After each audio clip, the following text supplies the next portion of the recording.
Bom, gente, vamos lá, vamos dar início ao nosso quarto encontro do nosso curso de extensão do Grupo Pesquisa Militante CEP-FFP-UERJ.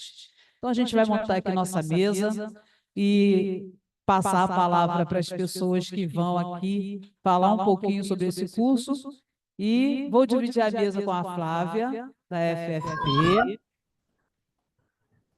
Vamos convidar também a Gleicimar Gonçalves, uma das nossas palestrantes. Agradecer ao Marcos Lorde, que vai participar de forma remota. E chamar a nossa querida Márcia Alvarenga para dar umas palavras iniciais aqui. No nosso último dia de curso, não tem como não ouvi-la.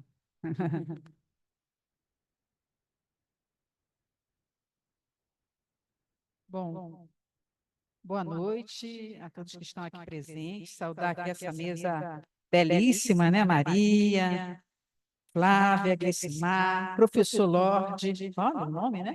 Marcos Lorde, né? Um Lorde, né? E agradecer por aceitar estar conosco aqui nesse trabalho, né? Que nós estamos realizando juntamente com o CEP, né? O programa. Aqui eu não. Programa de pós-graduação. Se tu abrir, a gente fala. Ih, teu nome não tá aqui, o da minha mãe sempre fica aqui. Então não consegui entrar. Aí, teu nome. Tem gente entrando aí. Então, agradecer aqui o professor Marcos, que está aqui presente, né? A Maria, que está fazendo a mediação juntamente com a Marta, a Flávia, que é do programa de pós-graduação, doutoranda, né, do programa de pós-graduação, Processos Formativos de Igualdades Sociais, juntamente com o nosso grupo de pesquisa, né, Políticas Públicas e Educação de Jovens e Adultos Trabalhadores. Agradecer também, né, o aceite da Gleicimar, também militante, né, do CEP, professora da rede pública.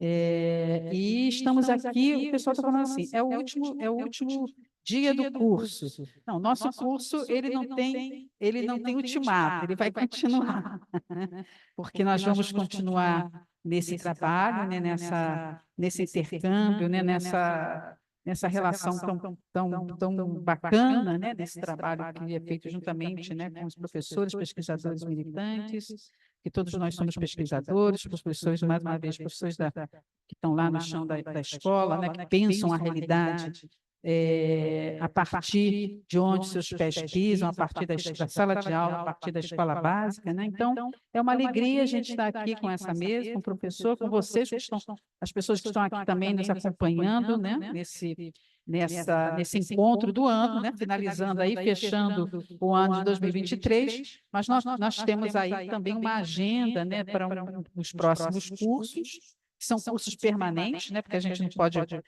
parar. Eu acho que esse convênio, né, essa parceria com o CEP é super importante, né? Eu acho que é demais dizer que é importante porque a gente mantém também, né, uma relação com os professores e com as professoras, né, num contexto, né, num trabalho em que a gente pensa junto e não apenas pensar, né, mas também transformar a realidade da escola pública, né, a escola básica, para além daquilo que ela já é, né?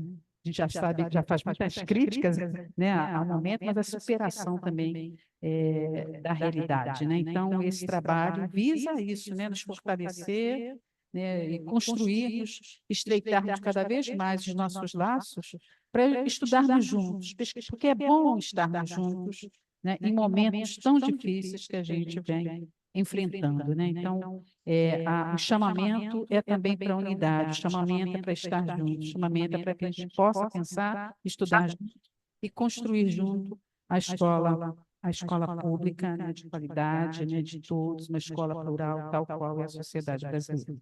Então, boa noite, um bom curso para todos e todas, e agradecer mais uma vez esse momento aqui de muita alegria e de muita força. Obrigada.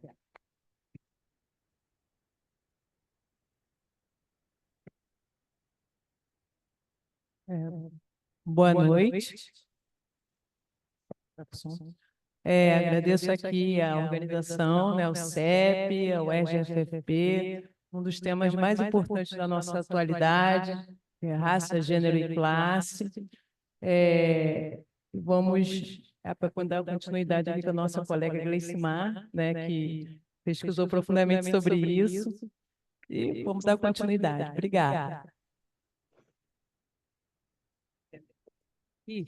Pessoal, antes da gente começar com o tema do nosso quarto encontro, eu queria, se me permite, fazer uma breve retrospectiva do nosso Eu fico curso, só olhando para né? cada Porque outra. temos pessoas que entraram hoje assistindo pela primeira vez, né?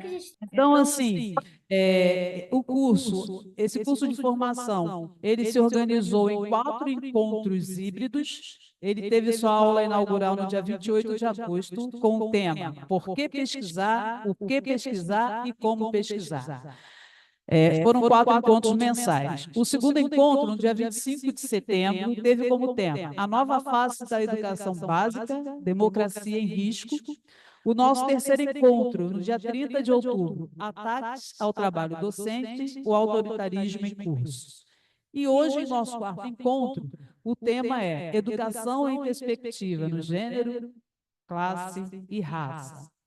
E aí nós temos, vocês que viram o card, né, nós temos 3 palestrantes. Infelizmente, a nossa companheira Juliana Drummond não se sentiu bem, não pôde comparecer, mas aí nós vamos apresentar os outros 2 palestrantes e dizer assim, a dinâmica de 15 a 20 minutos e depois a gente abre para a participação das pessoas que estão aqui no presencial e que também nos acompanham no formato híbrido, ok?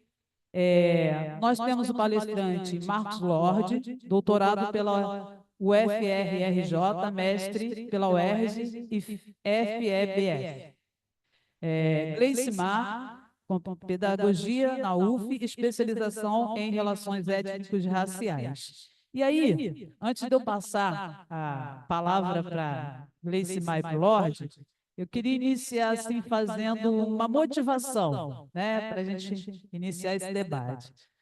Todos nós, educadores, sabemos os desafios e as dificuldades da luta que a gente trava por uma educação de qualidade, uma educação civil, uma educação laica, gratuita, socialmente referenciada, de qualidade socialmente referenciada. Numa sociedade que é estruturalmente desigual, racista, machista. E aí eu acho que esse debate de hoje vai trazer assim, para a gente uma relevância muito grande para que a gente amplie, né, um pouco os nossos, acumule bastante conhecimento sobre o tema, que, como a companheira Flávia falou, é de extrema importância e atualidade. Então, assim, como gênero, classe e raça atravessam ou enfrentam esses problemas com a desigualdade, exclusão, violências, racismo, nos espaços das escolas, nos espaços sistemáticos da educação. Então, eu quis fazer essa provocação inicial aí para os nossos debatedores, e aí eu não sei se a gente começa com a Gleicimar ou Lorde, eu não sei qual foi a combinação, mas de qualquer forma, o Lorde. Então, professor Marcos Lorde, com você a palavra, você tem aí de 15 a 20 minutos, e aí a gente te avisa quando estiver próximo. Ok, então, boa noite a todas, todos e todes. É uma alegria, primeiro quero agradecer o convite, para mim é uma alegria sempre muito grande poder estar aqui compartilhando com minhas companheiras do CEP. Sou filiado, militante, já fui da direção do CEP Caxias, atualmente não estou mais na direção, mas atuei durante muitos anos, então boa parte do pessoal que está aí pela mesa, eu convivi muito na luta e é muito bom estar vendo esses rostos novamente. Eu sou graduado pela UERJ, pela Faculdade de Educação da Baixada Fluminense, a FEBEF, ali em Caxias, aqui em Caxias, e também fiz o meu mestrado na FEBEF e agora estou fazendo meu doutorado na Rural, ali em Nova Iguaçu.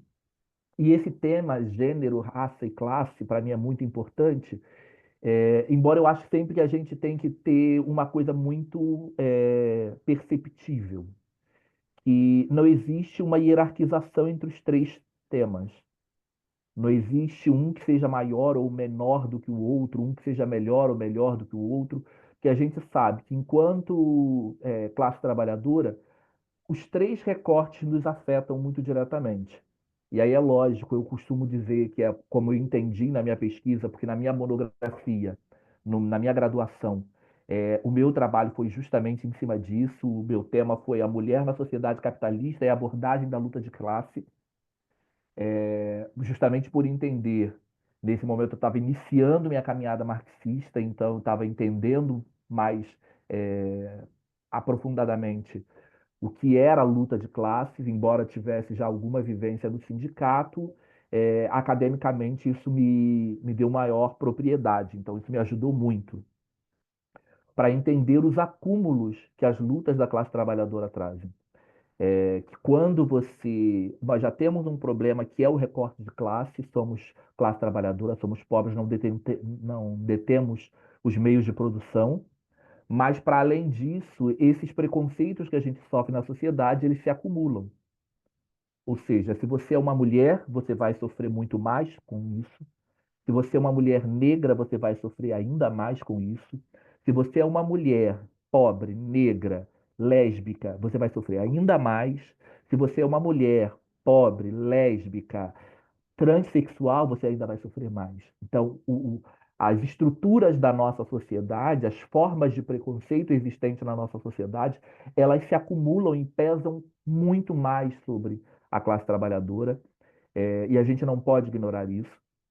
E aí daí é que vem a importância de nós estarmos sempre conscientes e alertas.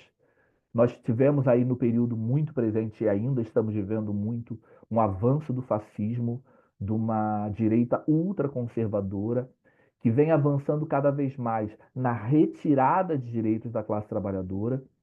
E aí isso tem um peso muito maior numa sociedade em que quase 50% das famílias são monoparentais, geridas por mulheres.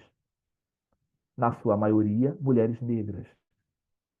Então, às vezes a gente fala tanto do patriarcado, mas na vida real, no dia a dia, nós vivemos um matriarcado, porque são as mulheres que estão gerindo as casas, são as mulheres que estão gerindo as famílias, são as mulheres que estão tocando o mercado de trabalho, as micro e pequenas empresas, são elas que tocam, na sua maioria, mulheres negras, reafirmo. Então, isso tem um peso muito grande na nossa sociedade, porém, apesar de não serem minorias quantitativamente, qualitativamente ainda são vistas como uma minoria. E por conta disso, sofrem um preconceito ainda maior, seja na valorização, seja no reconhecimento profissional, seja na hora da distribuição salarial. A gente sabe que ainda na nossa sociedade, as mulheres ainda recebem, em média, 30% menos que homens para fazer as mesmas tarefas. Então, isso está muito atrelado a esse recorte que a nossa sociedade ainda faz de classe, de gênero e de raça, que vai, de uma certa forma, impedir que estas mulheres consigam alcançar lugares de privilégios. E aí eu acho que a gente não pode deixar de falar que a gente está dentro de um sindicato de profissionais de educação e que nesse espaço da educação as mulheres são a maioria massacrante. As mulheres dentro da nossa categoria são a maioria quantitativa e qualitativamente, porque elas ocupam os cargos de direção, elas ocupam os cargos, a maioria delas ocupam cargos de equipes pedagógicas, são as pedagogas das escolas, são quem está gerenciando os processos pedagógicos e educacionais nas nossas unidades escolares. Mas, apesar disso, nós ainda temos uma carreira que é extremamente desvalorizada. É uma carreira que ela não tem avanços progressivos. Ela não tem, pelo contrário, dentre as carreiras profissionais, a educação é uma das que vem sendo mais atacadas. E aí é lógico, a gente não pode ignorar que também seja uma questão do quantitativo, que nós temos uma massa trabalhadora na educação que é muito grande, E aí isso é lógico, o capitalismo, o capital enche os olhos em cima disso e aí vai promover uma desvalorização por conta da necessidade de acúmulo de capital, mas não só isso, mas por ser uma profissão majoritariamente feminina, e aí a gente tem que levar em conta que isso é uma construção histórica, porque não foi inicialmente assim. Inicialmente a gente sabe que a docência era ocupada pelos padres, a docência, tanto a jesuítica quanto a docência religiosa de outras denominações, mesmo as protestantes, também foram ocupadas primeiramente por homens. Depois, justamente por uma necessidade de mudança nesse quadro, é que então se estabeleceu um espaço para a mulher. Mas aí, quando isso acontece, muda-se o perfil também de quem era, de como deveria ser essa profissão. Quando eram exercidas pelos padres, a profissão era uma profissão de autoridade. O professor era uma autoridade. O mestre era uma autoridade. Quando muda esse perfil para as mulheres, isso já deixa de ser uma profissão de autoridade e passa a ser de acalento, de carinho, de afeto, afetuosidade. A professora já não é mais uma mestra. A professora agora é uma tia, é quase uma mãe. Ela passa a ser uma cuidadora. Então, a mudança do perfil gera também a mudança da valorização. E aí essa profissão vai passar a ser com uma remuneração muito inferior, até porque eles não consideravam que essas mulheres eram profissionais efetivamente. Elas eram complementadoras de renda. Até porque quando isso se inicia historicamente, a renda dessas mulheres era direcionada ou para os pais ou para os esposos. Essas mulheres não eram autônomas e independentes. Nós estamos falando de um tempo histórico em que as mulheres ainda não tinham independência. Então, isso se perpetuou ao longo dos séculos, ao longo dos anos. E aí a gente vem vendo cada vez mais essa desvalorização por conta dessa ocupação. E aí a gente vê, quando vai fazer essa análise muito mais de perto, a gente vê uma migração dos homens desse lugar do professor do ensino fundamental e do ensino médio para o ensino superior, e as mulheres é que acabam permanecendo nesse quadro.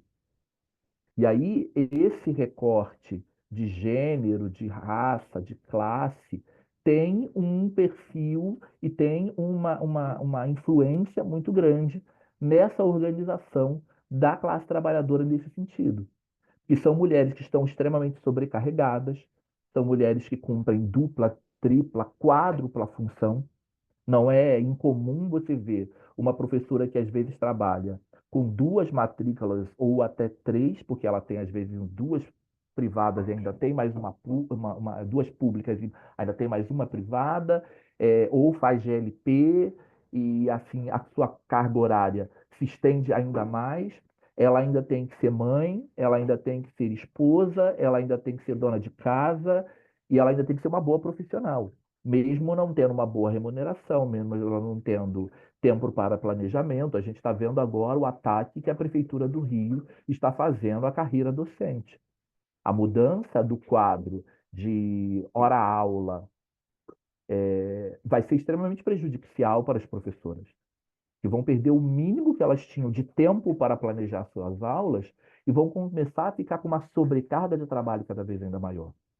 Então, isso é um peso que a questão de gênero vem trazendo sobre a profissão docente. E aí a gente tem que olhar sempre para isso, entendendo que a sociedade que nós estamos, ela ainda é uma sociedade patriarcal, extremamente machista, extremamente misógina, é uma sociedade que não consegue ver a mulher num espaço de poder ou num espaço em que ela não esteja subalternizada.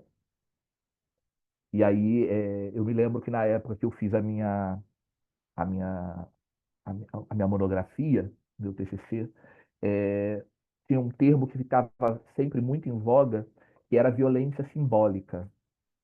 O termo violência simbólica era muito usado no período que eu estava fazendo minha dissertação, e isso me incomodava muito, porque para mim a violência que a mulher sofre, ela não é simbólica, ela é real. Ela não é abstrata, ela é concreta. Porque essa mulher, ela sofre, e aí eu vejo isso a partir da minha casa, porque, por exemplo, minha mãe é uma mulher trabalhadora, hoje não trabalha mais por conta da idade, mas sempre foi uma empregada doméstica, trabalhou muito para poder criar os filhos, e a violência que ela sofria não era uma violência simbólica, era uma violência concreta, era uma violência física que deixava ela extremamente extenuada, cansada, esgotada. E quando a gente fala de professores, isso é ainda pior. A gente costuma brincar Não, na se eu escola falasse que técnico, as mulheres, as Ali, professoras e professores nesse período de final de ano, a gente começa a sofrer de uma doença chamada novembrite, que vai se aprimorando e piorando os sintomas quando ela se torna até evoluir para dezembrite, porque a gente não aguenta. A gente está num nível de desgaste emocional e físico, isso é muito importante. A gente sempre tem mais, em cara. mente que isso se reflete no nosso corpo físico, que é uma violência do que é estar dentro da escola. Porque quando a gente está falando da escola, a gente não está falando do prédio, a gente está falando de toda a estrutura que aquilo ali significa.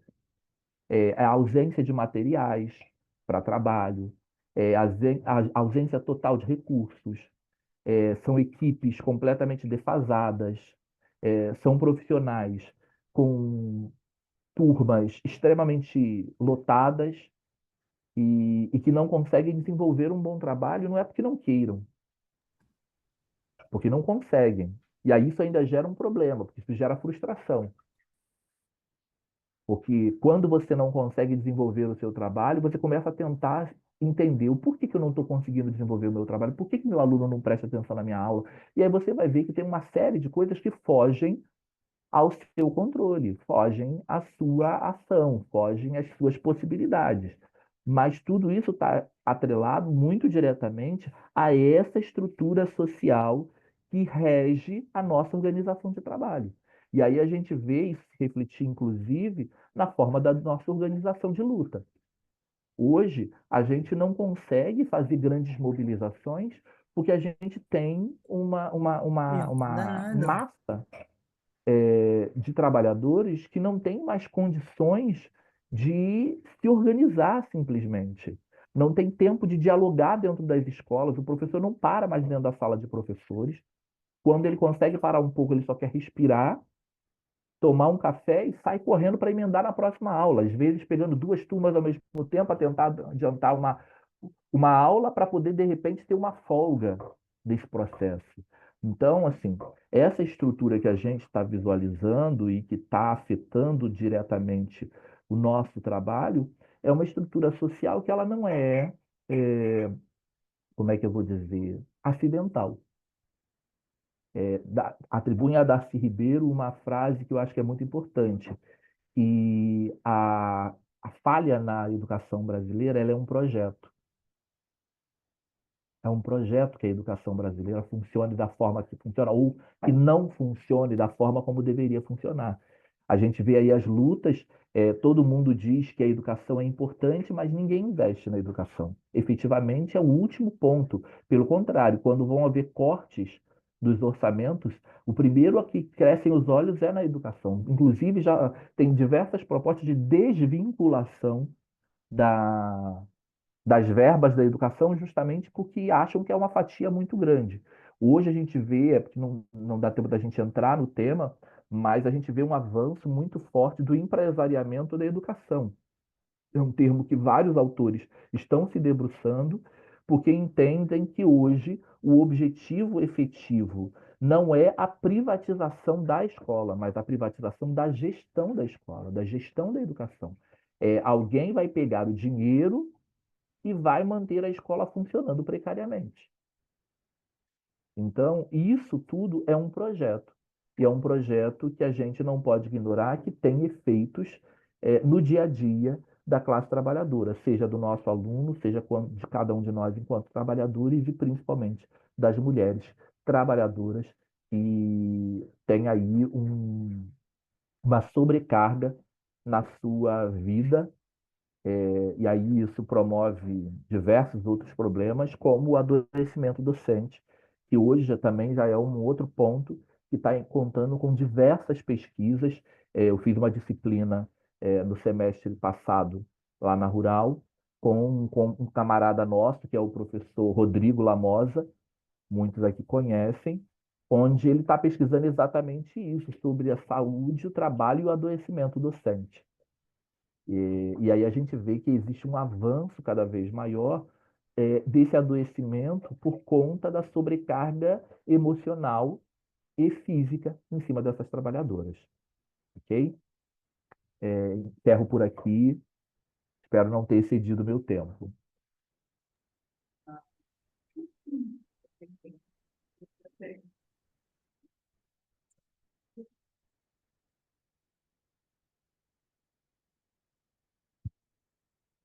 Obrigada, professor Marcos.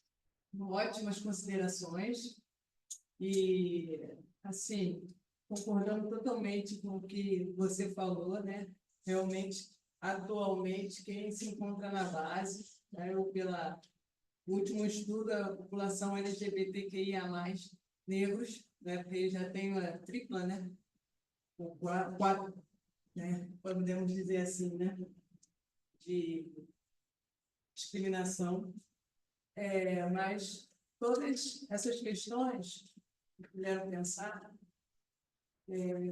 a grande intérprete do Brasil foi Lélia, né, que ela conjugou raça, gênero e classe.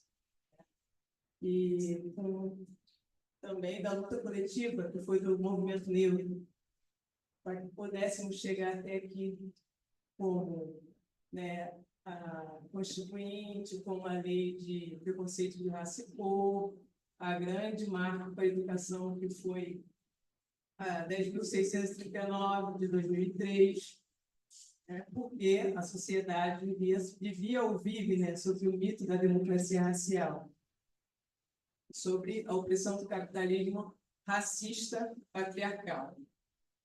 Bom, aí eu também, como a nossa companheira Maria falou aqui, vou deixar também uma provocação com todas essas considerações. Como podemos, principalmente nas escolas, depois de tantos avanços, manter, né, a verdadeira democracia, né, com a integração dos indígenas, negros, nos conteúdos escolares, frente a esse neoliberalismo de ultradireita. Vou passar para a nossa colega expor e depois abriremos para perguntas. Boa noite a todos, todas, todos presentes e os que estão online. Eu estou muito feliz por estar aqui, né? Eu faço parte do grupo também de pesquisa de PEJAT, né? E foi nesse grupo que foi forjado esse curso. E esse curso com essa perspectiva de que, por que pesquisar, para que pesquisar e o que nos torna pesquisadores, né? Então, despertar, né, quem está pretendendo se embrenhar por essa área do conhecimento, do estudo, né? Como que a gente faz isso? E eu, para contribuir para o debate ou para a exposição, eu trouxe assim, eu estou trazendo mais uma perspectiva assim, da minha trajetória profissional e pessoal em relação ao enfrentamento e o sofrimento e o contato, né, com o racismo.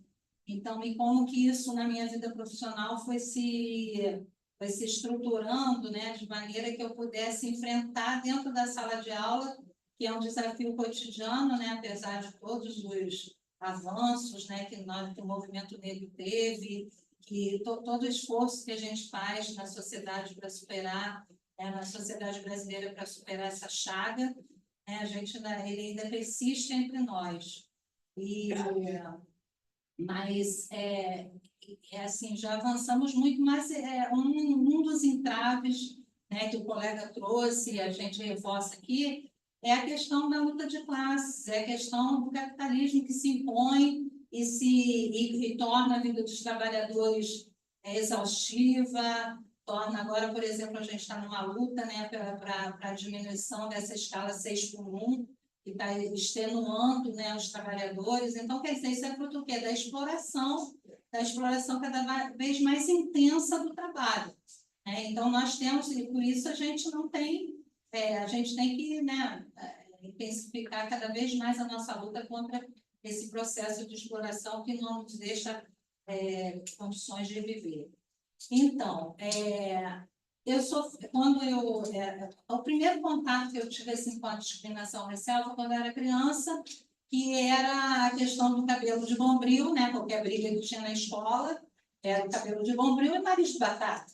Né? Isso aí era praxe. Né? Então, mas só que nós, como criança, o que acontece quando você tem se depara com isso? Você fala assim, ué, o meu cabelo... O que tem meu cabelo? Meu cabelo de bombril? Meu cabelo de bombril mesmo que é enrolado. Aqui uma nariz de batata, aí você vai se enfeiando. Por quê? Porque essa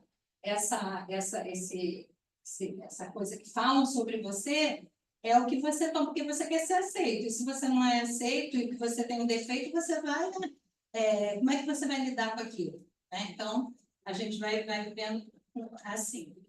E aí depois, né, eu fui estudar, fazer o ensino médio, né, e tive contato com um grupo chamado André Rebouças, meu ensino médio. Eu fazia curso de formação de professores no Lara Vilela, que é dentro do EPIC, era dentro do EPIC, e o EPIC ficava do lado ali do Lara Vilela, e eles foram lá fazer o grupo André Rebouças, é um grupo que foi só... Niterói. Em Niterói, gente, desculpa, é que eu estou achando que eu estou falando, o pessoal está sabendo do que eu estou falando, é Niterói, tá? O EPIC, obrigada, amiga, fica dentro, né, fica lá em Niterói, e aí eles foram, e o André Rebouças é um grupo da década de 70, que surgiu durante a ditadura, então teve todo o enfrentamento, porque na ditadura era proibido você falar sobre a questão racial. Vivemos num país, né, em harmonia total, né, com os cadáveres sendo colocados por baixo de todos os lugares que a gente possa imaginar, mas enfim. Então, estava lá, eles falaram, gente, foi a primeira vez, eles foram lá, né, falaram na nossa turma, vai ter uma exposição lá no IPIC, vão lá, pessoal, na hora do intervalo de vocês. Aí, o que eu fiz? Na hora do intervalo, fui correndo lá para o IPIC para ver. Aí cheguei lá, gente, tinha uma exposição, a Dias de Nascimento, falando sobre vários grupos, vários negros. Eu falei, gente, nós produzimos, que maravilha! Eu me senti como um pinto no lixo, como eu falar assim, né? Eu falei, gente, que coisa, eu me senti assim, representada. Então, como foi importante essa questão da escola e o contato com a história, né? Com essa questão. Né? Então, você ser reconhecido, ser visto, ser representado. Né? E aí depois né? Fui indo, me formei, né? Fui trabalhar como professora, né? Da educação primeiro, na educação no primeiro segmento do ensino fundamental. E eu me deparava o tempo todo com questões de racismo, e sempre me remetia àquela questão da minha infância, e eu falei, não, eu tenho que estudar para poder entender isso e procurar enfrentar na hora, procurar elaborar uma intervenção para essas relações dentro da sala de aula. Né? Embora é uma visão ingênua, por quê? Porque você tem que sempre ter a perspectiva de que o que você vive na sala de aula é o que se vive em sociedade. Então, é como se você estivesse enxugando gelo, né? Você fala com o seu aluno aqui, mas você chega em casa, a reprodução é sem nenhum tipo de censura ou de limite, aí ele chega na sala de aula e repete de novo. Mas eu encontro alunos hoje que falam, professora, a senhora foi a primeira pessoa que falou sobre isso comigo. E hoje eu presto atenção. Então, nunca é demais, né, a gente falar. Então, o que aconteceu? Eu fui trabalhando e estudando. Então, eu fiz 3 especializações na UF sobre as relações. Eu trouxe o título e vou trazer para vocês as coisas que me chamaram a atenção dentro desse estudo, né? O primeiro foi assim, o título foi Relações Raciais na Escola, uma visão sobre professores e uma visão sobre o olhar de professores e alunos, né? Então, foi nesse trabalho, eu procurei ouvir, né, os professores e alunos. Foi na escola, foi até no Hernani Faria, lá em São Gonçalo, né? Em São Gonçalo, ali na Laranjal. É Laranjal ali, Hernani Faria? Ah, não, Hernani Neves. Hernani Neves, porque lá no Hernani Faria e Neves. Aí o que aconteceu? Ali eu entrevistei professores e alunos para ver como que eles percebiam o racismo. E ainda estava muito naquela questão de que não se debatia de jeito nenhum. Hoje se debate um pouco na escola, mesmo que seja em situações, né, que a gente quer estender pelo ano todo, mas acontece em situações específicas.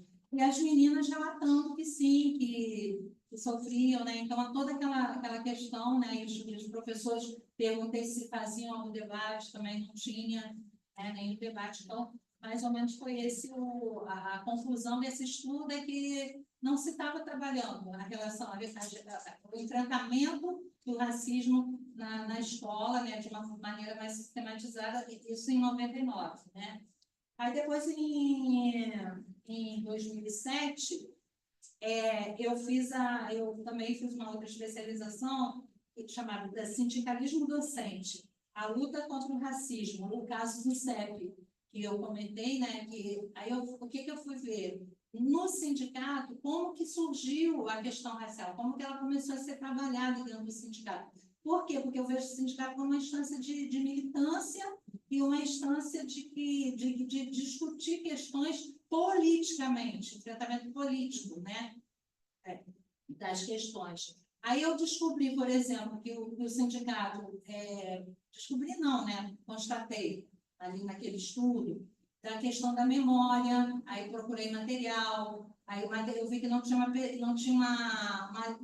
biblioteca, uma memória do sindicato sobre isso. Então, eu entrevistei pessoas e vi que a questão racial veio da Central Única dos Trabalhadores, que trouxe para dentro do sindicato. Por quê? Porque o movimento negro foi para dentro do movimento sindical, e através da CUT, coisa tal. Então, eles impuseram essa pauta para o sindicato, né? E o CEP foi um sindicato pioneiro no tratamento dessa questão. Tanto que a gente criou primeiro era todo mundo, né? Era todas as questões relacionadas às dificuldades. Aí tinha a questão de aluno especial, tinha várias questões juntas. Depois, gênero, né? Essa questão do LGBTQIA+, todo mundo, todas as questões numa secretaria só. Aí depois a gente veio discutindo, porque no nosso sindicato é assim, a gente decide as coisas, quando a gente quer mudar alguma coisa, é no congresso do sindicato, né? Então, a gente vai para o congresso, se eu estiver falhando em alguma coisa, você... Aí, Maria também, porque a gente é militante ali. Aí, o que... como é que... Marta também, tá, Marta? Aí, o que aconteceu? A gente foi... aí, o sindicato... se trouxe essa questão, né? Trouxe essa questão. Então, eu considero o CEP um sindicato que não foi insensível a essa questão, e sempre que pode, sempre que esse problema é abordado, é sempre na perspectiva política, né? Que é o enfrentamento, a luta de classes, trazer essa compreensão para a categoria, né? E a outra questão foi que eu abordei em outra monografia, que foi em 2019, foi a educação de trabalhadores negros, escravizados, livres e libertos, políticas educacionais no Brasil, Império, 1822 a 1888. Aí, nessa pesquisa, por exemplo, com essa abordagem, né, sobre a história social, aí a história social aprofundou as pesquisas para saber o que acontecia, por exemplo, com a educação dos negros na época da escravização. né? Porque o que a gente tem, né, geralmente é aquela ideia de que era uma coisa só, que era né? Não.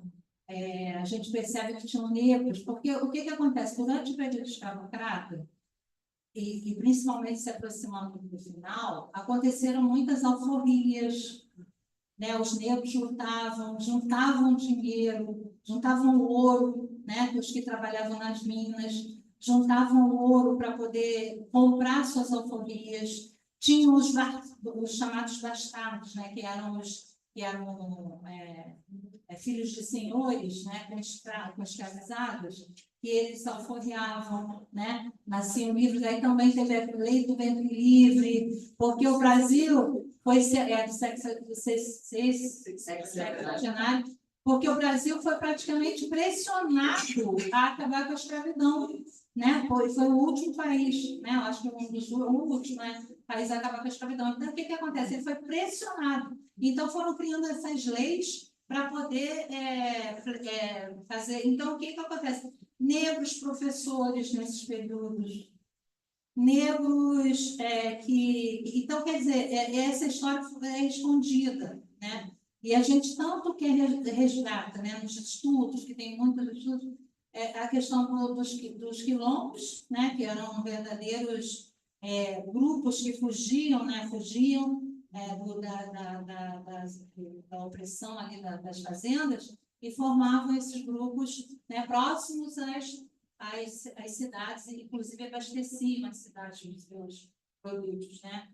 Então, existia essa questão. E outra questão também que eu achei interessante nessa abordagem foi que, por exemplo, o negro, o escravizado, que sabia ler e escrever, ele valia mais, né? Porque o senhor usava ele como por exemplo, para fazer algum serviço, alguma coisa. O senhor ganhava dinheiro com o trabalho do negro, entendeu? Então, isso também a gente tem que estar trazendo à luz, à tona, discutindo, né? O conhecimento, eu sempre falo, né? Ele não pode ficar, a gente tem que criar mecanismo para esse conhecimento ser difundido, ser socializado, né? Para a gente poder, também é mais uma forma do enfrentamento dessa desigualdade, dessa sociedade como ela é a nossa, né? Essa história que foi construída que nos trouxe até aqui. Gente.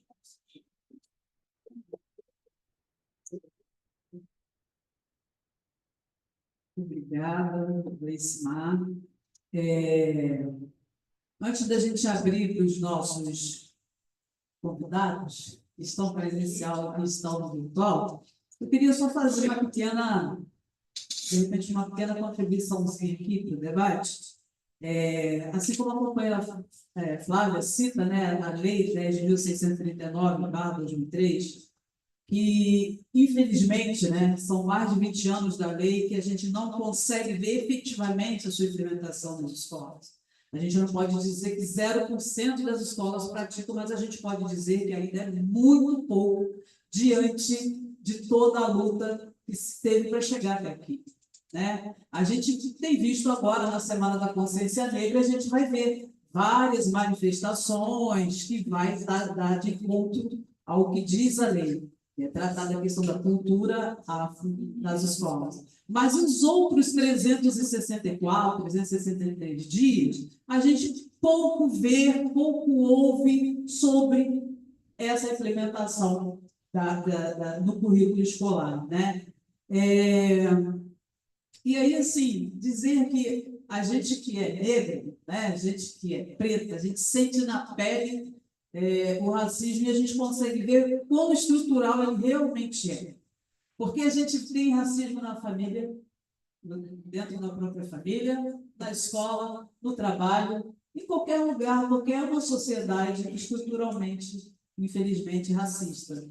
E, assim, para mim, família e escola são bastante graves, porque eu acho que são as duas formas de socialização que mais a gente se entrega, né? Que é onde a gente vai se desenvolver como ser humano. E você trouxe as suas experiências, né? Quanto professora, e eu tenho assim, também experiências quanto aluna e professora. Eu, durante muito tempo, usava meu cabelo preso. E as pessoas falavam assim, pô, mas teu cabelo é tão lindo, solta teu cabelo. E eu ficava assim, é mesmo, né, gente? Então, vou soltar. Aí, um belo dia, conversando com uma amiga, eu lembrei de um fato. Eu estava no 4º ano de uma escola, ainda menina, e eu lembro que minha mãe passava óleo de coco no cabelo, ficava lindo e tal, só que ele ficava armado, né? E eu lembro de uma professora que falava assim, prende esse cabelo, você é até bonita, mas com esse cabelo assim fica muito feio. E aí eu comecei para a escola de cabelo preso, e depois eu fiquei durante muito tempo prendendo meu cabelo sem entender por que eu fazia isso. E a gente precisa ter esse cuidado e essa responsabilidade, porque a escola, ela tem, infelizmente, esse poder sobre a formação dos nossos meninos e meninas. Então, a gente tem que ter bastante esse cuidado. E aí, o que a gente vê, né? Algumas escolas, elas, infelizmente, elas reforçam esse racismo que a gente sofre no dia a dia. Não poderia ser diferente dentro da escola, porque, como você mesmo diz, ela é um reflexo da sociedade. Ela está inserida nisso. Algumas outras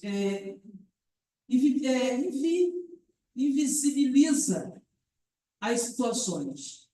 Aí eu vou dar exemplo como professora já, numa escola onde algumas crianças vinham relatar situações de racismo e alguns professores falavam, para com isso, é bobagem. O que tem? Ele falou assim, fala com ele também. E aí a gente para e fala assim, caramba, está faltando a gente assumir esse papel realmente de educador de uma educação antirracista. E a lei, ela vem para ajudar nesse sentido aquelas pessoas que antigamente faziam isso de forma isolada, que eram chamar os militantes dentro da escola. Parece que era uma obrigação só de professor que era negro fazer esse trabalho dentro da escola, ou se era militante, né? Fora isso, os outros professores achavam que não tinha, eu não tenho que me meter nisso, deixa que eles cuidam disso. Então, assim, estou falando um pouco dessa experiência também para a gente refletir bastante, né, sobre o papel da escola e dos educadores nesse chão de escola, que é muito importante. Tem ninguém aí, quer dizer, tem você, eu. Tem gente até essa aqui. Então, pessoal, vamos então abrir, né, as inscrições para os companheiros que queiram contribuir também com esse debate, tanto o pessoal que está aqui no presencial quanto o pessoal que está no remoto. Mas antes, deixa eu fazer uma coisa que eu não fiz. Eu não me apresentei, como se todo mundo já me conhecesse, gente. Olha eu, parece até que eu sou conhecidona, né? Gente, meu nome é Maria do Nascimento, eu estou diretora do CEP-RJ, na Secretaria de Combate à Discriminação Racial e em Defesa dos Povos Originários, juntamente com o professor Luiz Cláudio, que provavelmente está aí, né, nos assistindo no remoto. Então, esse tema está sendo para a gente muito importante. Aí, tem uma pessoa no chat, Mônica, querendo falar. Muito bem. Então, abrir o microfone para a Mônica. Boa noite a todos e a todas e a todes. Eu não sei, eu não gostaria de escrever, porque eu não vou saber como colocar. Tá saindo claro para todos o que eu estou falando? Primeiro, eu quero agradecer a oportunidade de estar aqui reunida com vocês. A outra coisa que eu gostaria de falar é, lembrando o que o professor Marcos falou anteriormente, sobre a família... calma que eu anotei. Monoparental, né? E aí a gente costuma dizer que vivemos numa sociedade paternalista, quando o que ele coloca para a gente é que somos nós, mulheres, que estamos à frente aí de muitas ações, né? Então, nós, mulheres, assim como nós, negros, eu tenho que falar nós porque eu sou mulher e me autodeclaro como mulher negra, assim como muitas pessoas fizeram pela primeira vez no último IBGE, né? penso eu que a gente está saindo da invisibilização para se tornar finalmente visíveis nesta sociedade. E aí eu não me apresentei anteriormente. Eu sou Mônica Belô de Souza Nascimento, porque, como Lélia Gonzalez nos ensinou, preto tem que ter nome e sobrenome. E quando a gente alfabetiza nas séries iniciais, né, e a gente entende hoje que a alfabetização, letramento é um processo, né, que não se encerra em um ano, né, a gente tem que trabalhar a história de quem está conosco. Então, nós temos história, nós fazemos história, e o que eu vejo aqui é a história acontecendo. Então, eu queria colocar essas considerações, agradecer a todos que falaram até agora, lembrar que André Rebouças era um negro, abolicionista, engenheiro e também inventor, e que teve que se exilar durante a Primeira República, graças ao nosso Marechal Deodoro da Fonseca, né? Então, salve a negritude, parabéns à iniciativa, e gostaria de deixar aqui uma outra contribuição, se eu posso dizer que a minha fala é uma contribuição. Se pensamos em que pesquisar, temos muitos temas, mas até a impossibilidade de estudar, já que o tempo de planejamento está sendo atacado, e a gente entende por que está sendo atacado, né? O número de contratos proliferam entre nós, professores, né? Muitos morreram, outros se aposentaram, como eu, outros tantos pediram exoneração, e não à toa temos muitos contratados. E isso, para a gestão e para criar uma identidade na escola, pode se tornar uma questão delicada. Então, até a falta de condições ou a pouca condição para o estudo pode ser um objeto de estudo. Então, muito obrigada. Eu só queria fazer essas considerações, que são questões que vêm me ocupando, que vêm me motivando a pensar sobre mulheres, professoras, negras, né? E todas nós um pouco que aqui estamos. Então, muito obrigada.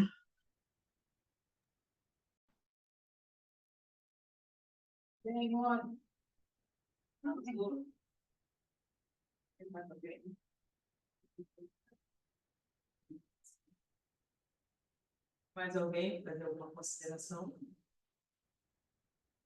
Pergunta inicial? Uma pergunta? Pode. Deve tentar politizar, vou tentar ficar coisa. Vamos embora, porque é um momento de debate. Que assim, é um tema tão rico que não está resolvido. Não está nem perto resolvido, né? Os conflitos, inclusive, de divisões dentro do movimento, seja do movimento negro, do movimento LGBTQIA+, do movimento de mulheres, existem diferenças de visões e de pensamentos enormes.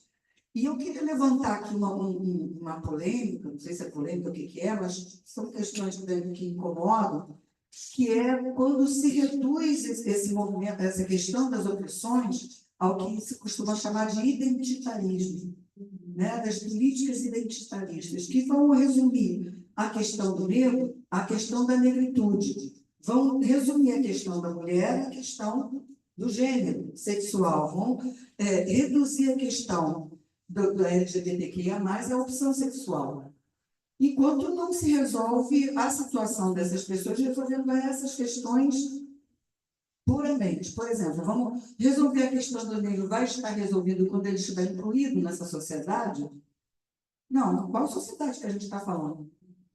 Né? Vai resolver a questão da LGBTQIA+, incluindo na sociedade? Não, qual sociedade que a gente vai ter espaço para todo mundo? Porque assim, uma coisa é LGBTQIA+, negro ou mulher, da classe trabalhadora. Outra coisa, né, são os que estão lá no andar de cima. Como é que a sociedade tem preconceito? Tem, mas não rebate sobre essas pessoas da mesma forma que bate quando é da classe trabalhadora. Então, tem alguma coisa que atravessa todas essas questões, seja da mulher, seja do negro, seja da LGBTQIA+, ou dos povos originários. né, que é a base disso tudo, é a qual classe pertencemos e qual a opressão maior que nos une, que vai nos dar uma identidade como classe. Uma classe múltipla, uma classe rica em acontecimentos internos a ela. Todos eles pertencem, né, à classe trabalhadora. Eu estou dizendo isso assim porque muito me incomoda quando eu vi a movimentação da Rede Globo, por exemplo, agora colocando em todas as suas novelas protagonistas negros. Disputando a representação, isso aí é uma disputa de representação com o movimento negro, operário. A Globo vem trazendo a inserção dessas pessoas num outro ideário, todas de classe média, assim, não embranqueceu na pele, mas na cultura, em tudo, são os hábitos da classe média alta branca. É só olhar a novela das 8, a novela das 7, inclusive chegam a distorcer historicamente, apresentando em épocas onde não se admitia a convivência de negros e brancos no mesmo espaço, apresentando relações interraciais em épocas que elas não existiam, apagando da memória do povo o racismo que vem lá de trás. Isso é muito assustador. É um movimento que, inclusive, não aconteceu no Brasil, tem acontecido em séries da Netflix, etc. Então, assim, retomar esse debate, né, que até acho que acertou o curso quando ele colocou gênero e classe, que perpassa, que está sendo esquecido por muitos desses movimentos que estão colocados, né? E às vezes até distanciando. Eu lembro que há pouco tempo atrás, acho que foi no assassinato da Marielle, quando veio todo mundo para a rua, etc., o movimento feminista impediu que homens falassem no palanque. E aí começa a colocar como inimigo, né, quem poderia estar dentro da pauta e lutando também. O que impede os homens de lutarem contra o machismo? O que impede os brancos de lutarem contra o racismo? Né? Então, assim, são questões que eu acho que a gente tem que trazer à voga novamente nesse debate, para que ele não acabe indo para a praia de ser apaziguado, de ser pacificado dentro dos marcos da cultura e da sociabilidade capitalista. Porque o capitalismo tem a capacidade de absorver qualquer pauta aleatória. Não tem a capacidade de absorver a pauta da classe trabalhadora como classe. Mas pautas estanques de grupos, o capitalismo absorve. E ele consegue dar respostas e vai dividindo cada vez mais a classe. Então, estou trazendo isso aqui só para a gente estar apimentando esse debate, porque esse debate tem acontecido dentro do movimento, de muitas vezes. A gente soube de um companheiro nosso, que isso é um relato de um congresso, lá, acho que foi em Espírito Santo, só para acabar mesmo, que ele estava na mesa, estava falando sobre a questão do racismo, começava a vaiar e ele não podia falar porque ele não era negro. Então, não podia falar sobre a questão do racismo.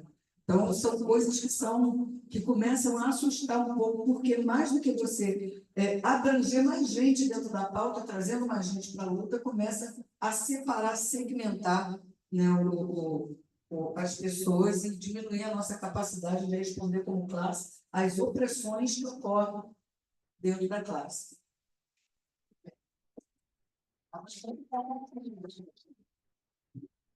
E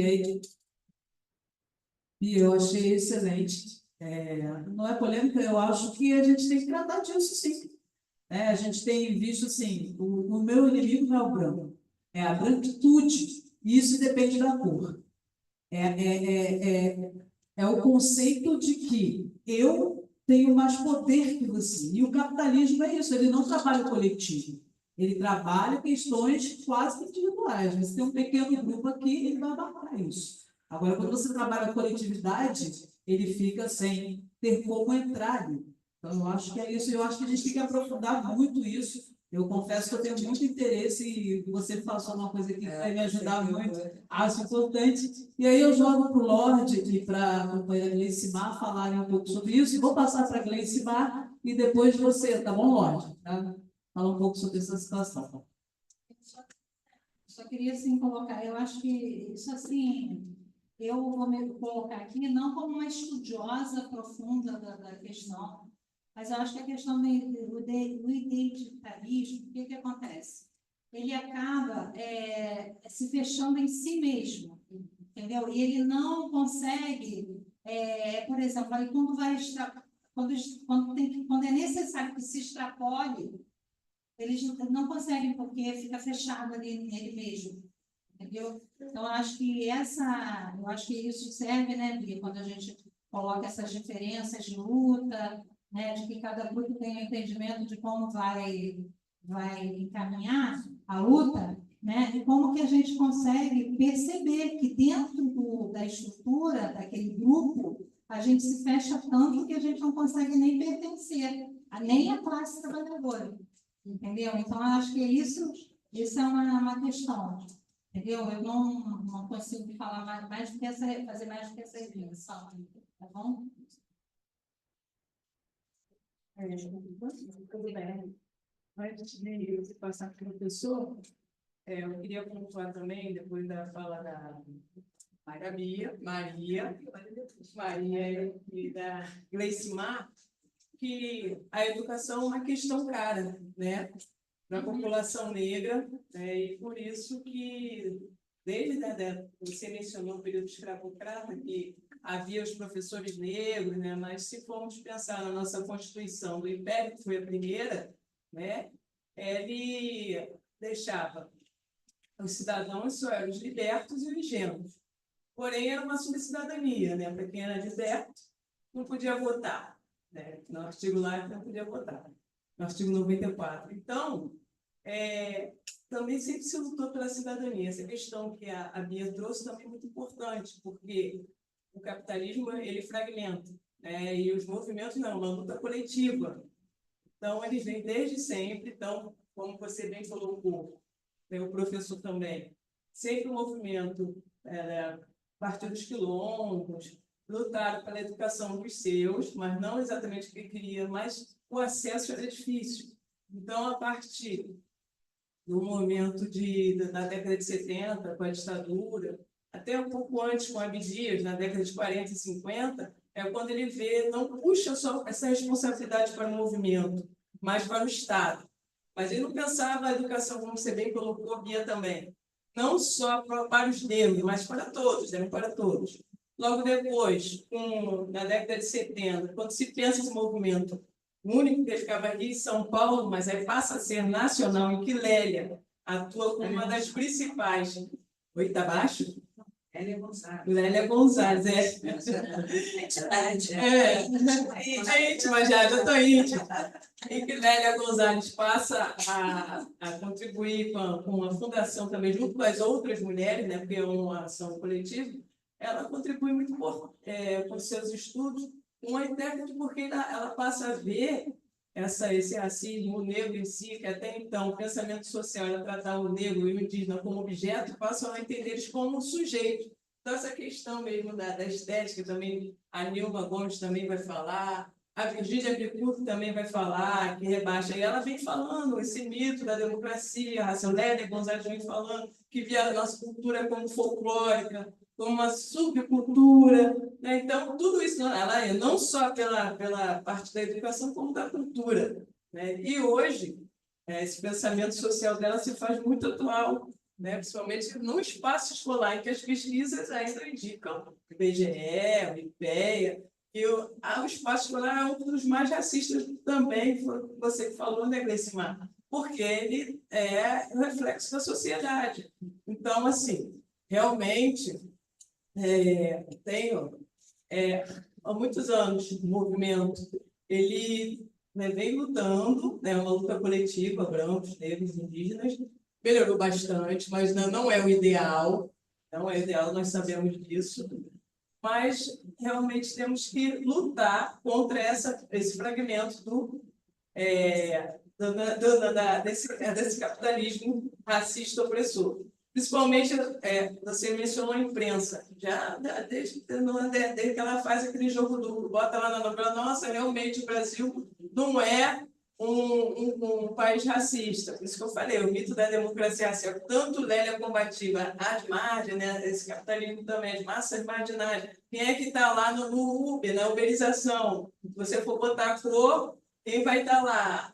Ah, da novela realmente tem mais negro, mas, poxa, toda hora morreu um, matou, não sei o quê, vai ver a cor, qual território, da onde?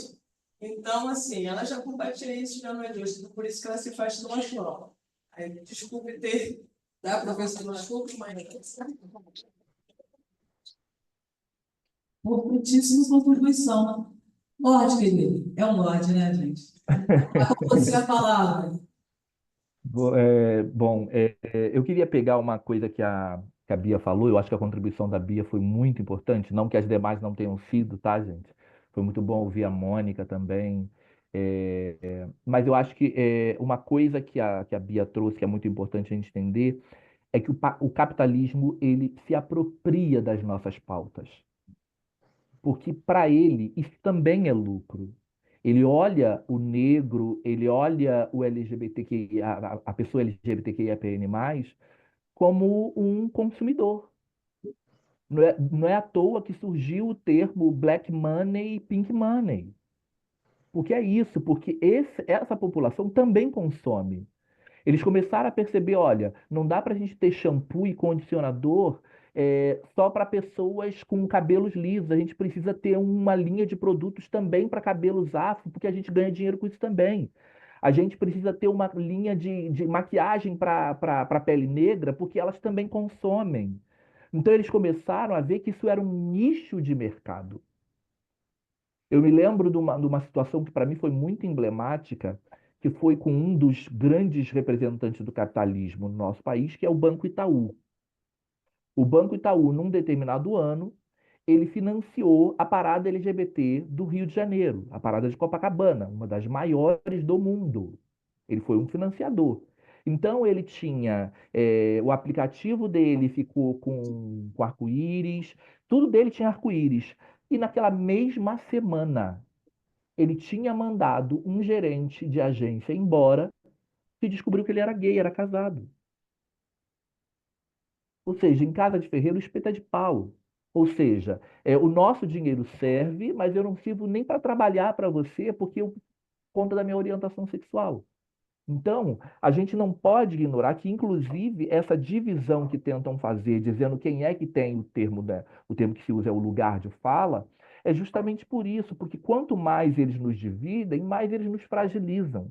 Vocês imaginam o que teria sido a marcha de Selma com Martin Luther King Jr. se os brancos não tivessem junto dele? Ele tinha parceiros.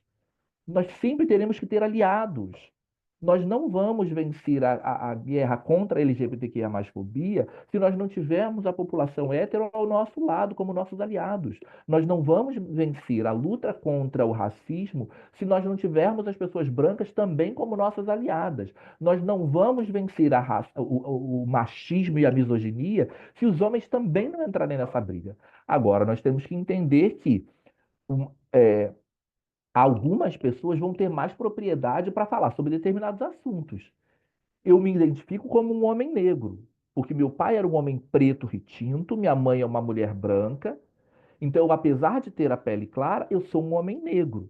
Mas em determinados espaços, eu vou ter que dar um passo atrás, porque pessoas de pele retinta vão ter muito mais propriedade para falar sobre o que é a opressão do racismo do que eu, que sofro bem menos isso por conta da cor da minha pele ser mais clara.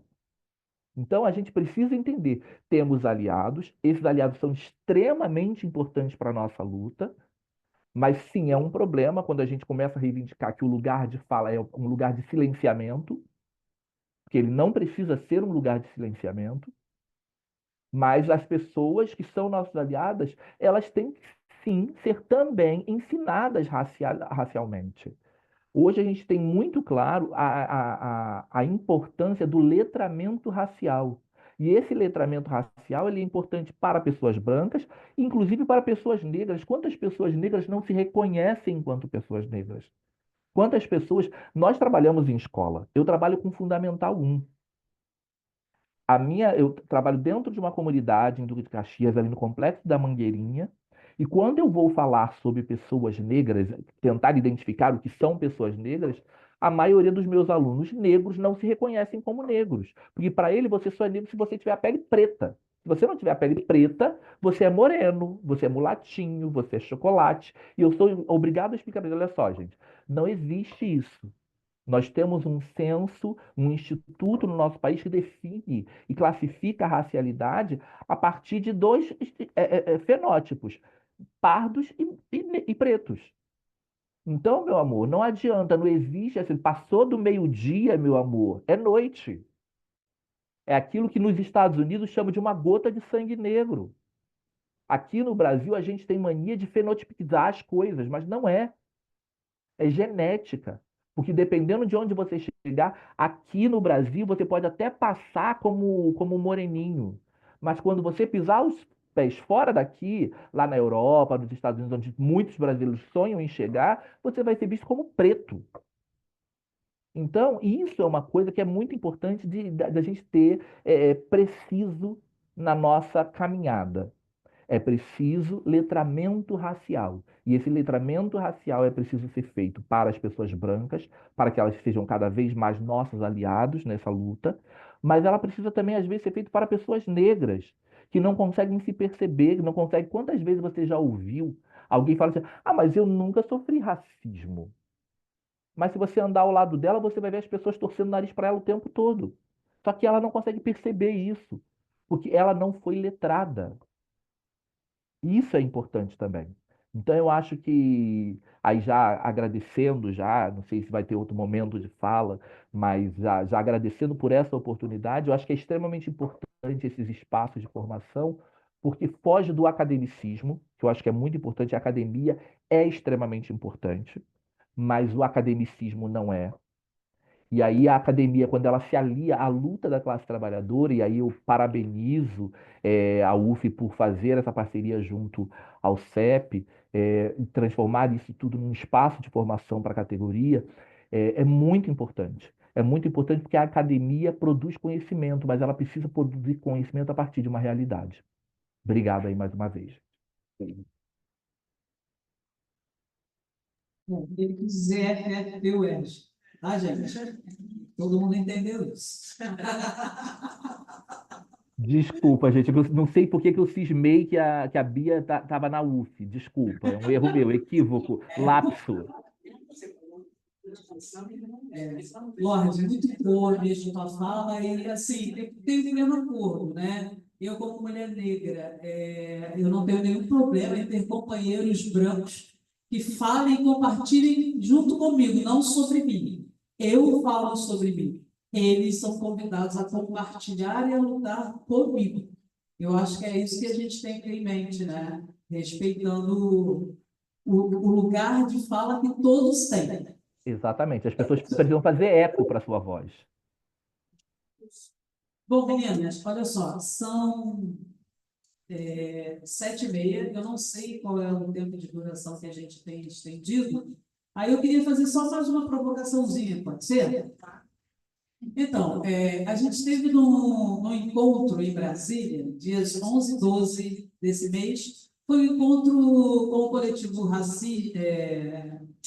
coletivo antirracista da CNTE. E lá foi falado uma coisa assim que a gente ficou bem pensativo, porque a gente tem visto a linha que os movimentos negros eles têm defendido, que é o que o Lorde falou assim, passou de dia a noite, o termo pardo, né, que não se deveria mais utilizar. E lá apareceu um diálogo, lá um certo debate, onde as pessoas estavam colocando, e aí tinha o movimento dos negros lá participando, e houve essa provocação de que, quando se trata de políticas públicas, por exemplo, das cotas, existem um percentual para pretos e pardos. Então, quem é que vai assumir esse pardos se o movimento negro e os pretos entendem que não existe mais o pardo? Vai ser deixado isso para os brancos, que vão se titular pardos, para ter direito a essas cotas? Então, isso assim, foi uma provocação, tá? Eu estou fazendo aqui porque eu não tenho isso acumulado, isso a gente ouviu lá e eu fiquei pensativo e pretendo pesquisar um pouco sobre isso. Se alguém quiser falar um pouco, nesse mapa ou onde. Maria, você traz essa questão, uma questão, mas por exemplo, eu sempre fui vista como parda, entendeu? E eu sempre me identifiquei como negra, né?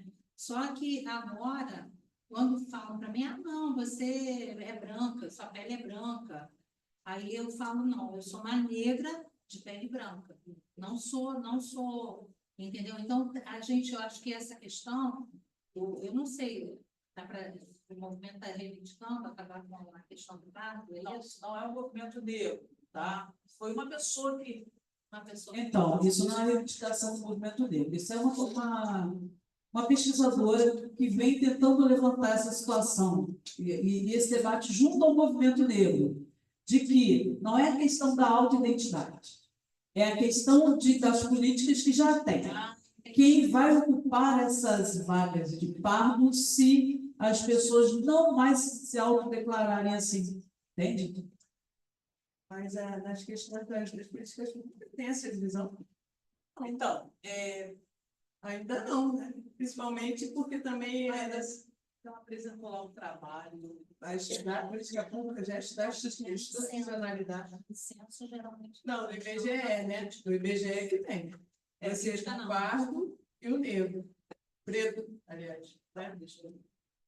Então, ela cita a questão do IBGE e cita a questão, por exemplo, de algumas universidades, em que os alunos se autodeclararam negro, tá? E aí, na hora de fazer a entrevista, eles disseram que eram, eu sou pardos, isso. Então, na entrevista, estava tendo essa coisa assim, e eram brancos que estavam ocupando, dizendo que eram pardos. Porque, tipo assim, eu tenho a pele clara, mas claríssima, por exemplo. Se você não quisesse se você não se autodeclarasse negro, né? Então seria uma pessoa branca querendo assumir a vaga de um pardo. Foi essa a problemática que aconteceu lá. E não teve acordo, e vamos ver como é que vai ficar. Por isso que eu estou citando aqui para provocar também, ver se de repente o Lorde tem algo a falar sobre isso.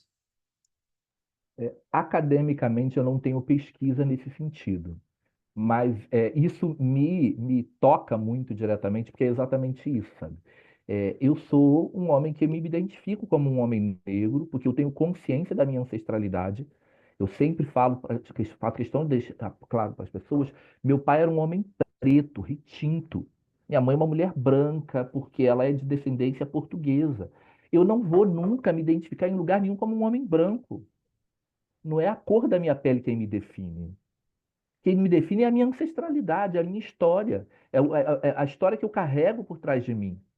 Então, assim, mas em determinados espaços se torna até opressivo se eu tentar me identificar como um homem preto, negro, porque existem alguns lugares que, infelizmente, as pessoas são hostis a isso. A gente precisa discutir cada vez mais. Eu acho que o movimento negro tem cumprido esse papel de trazer essa discussão, de entender que a negritude ela tem um espectro muito mais amplo do que simplesmente a cor da minha pele. É lógico que é aquilo que eu falei, a gente precisa sempre entender que a cor da pele vai chegar primeiro. O preconceito, quem vai sofrer mais forte é justamente quem tiver a pele mais preta. Não tem como você dizer diferente disso. Isso é uma realidade. Quanto mais preta for a sua pele, mais racismo você vai sofrer. Mas isso não quer dizer que eu, em determinados espaços, também não vá ser identificado como um homem negro. E por isso, antes que alguém queira me identificar, eu me identifico. Eu sou um homem negro. Eu participo da luta do povo negro, mas para não gerar constrangimento, em alguns espaços eu vou simplesmente me identificar como um homem não branco. E aí isso é um termo que, inclusive, já vem sendo muito usado academicamente, que é a questão da pessoa se identificar. Olha, eu sou um homem não branco. Por conta disso, de você entender que a sua pele é clara, mas você não é um homem branco, ou você não é uma mulher branca. Os seus fenótipos, às vezes, são mais branqueados por conta da miscigenação do nosso país. Mas a gente não pode negar que o mito da igualdade racial, ele é nada mais do que um mito. Não existe igualdade. Ok. Certo, muito obrigada. Até porque, né, gente, barra agora uma coisa, esse termo. Tá, então, vou passar agora para a Marta. Enquanto isso, eu vou ver se tem alguém que já se inscreveu no chat e tal. E se não tiver, a gente vai partindo para a conclusão. Marta.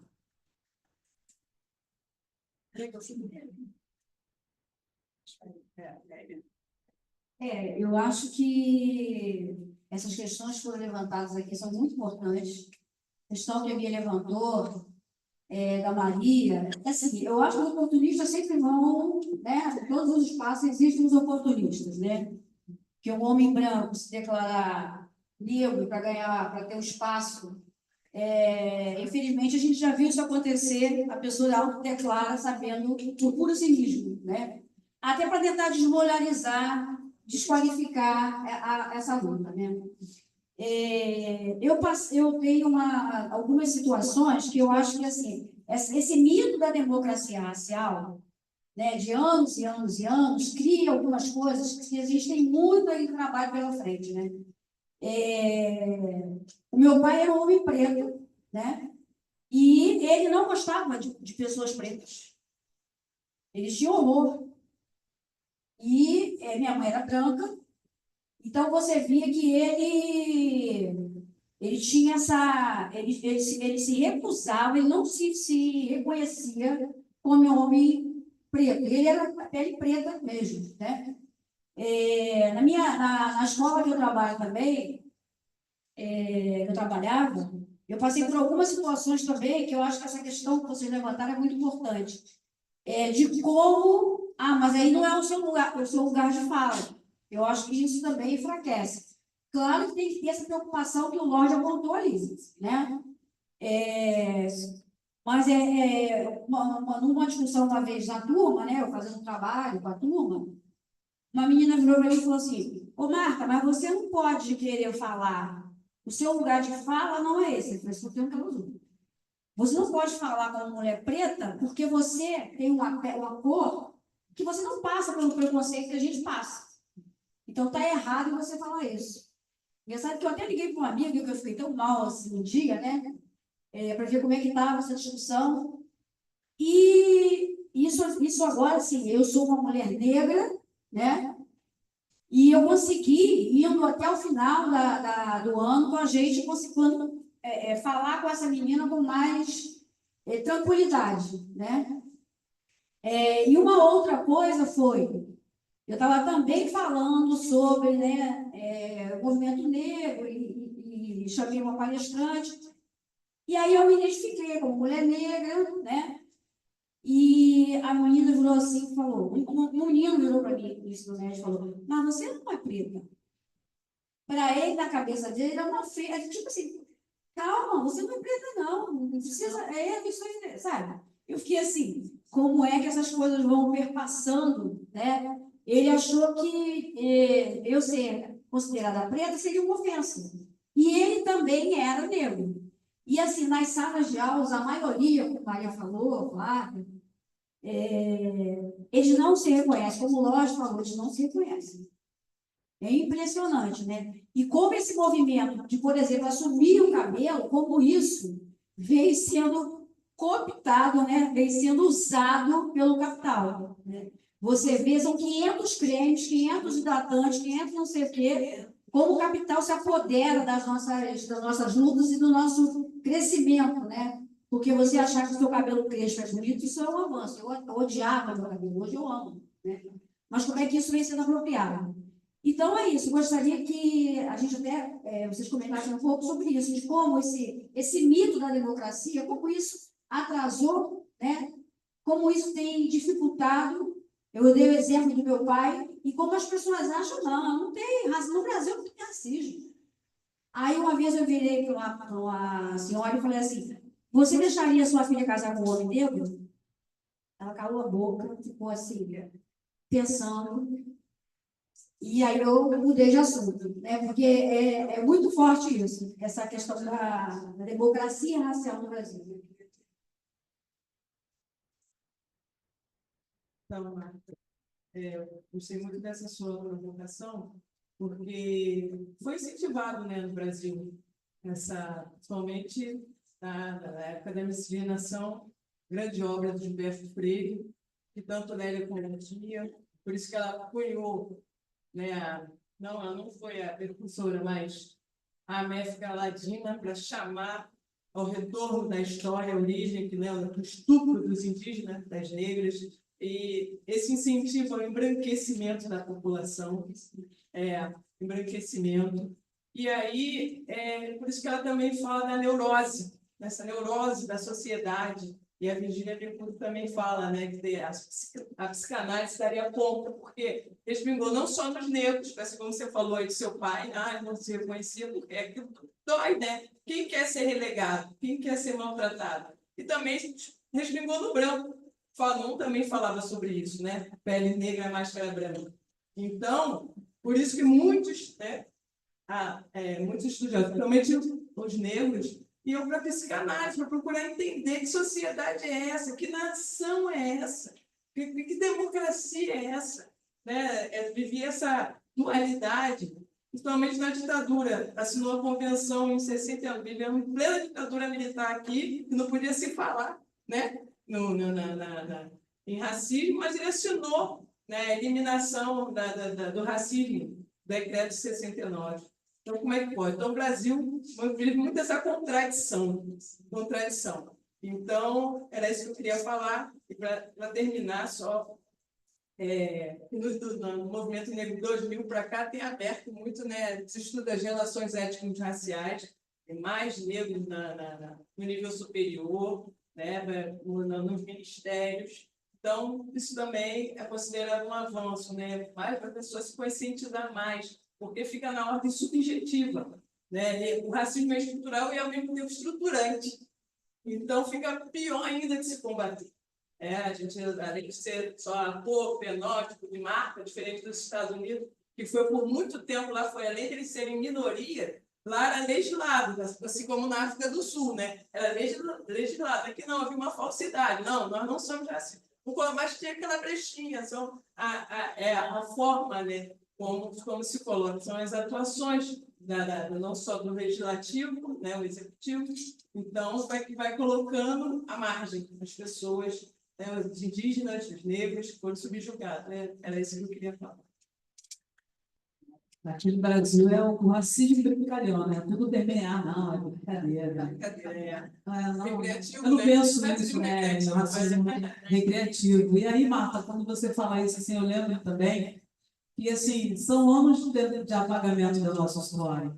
Então, assim, o que as meninas e meninos aprendem na escola sobre o nosso povo? Eram escravos. E quem quer ser descendente de escravo? Ninguém.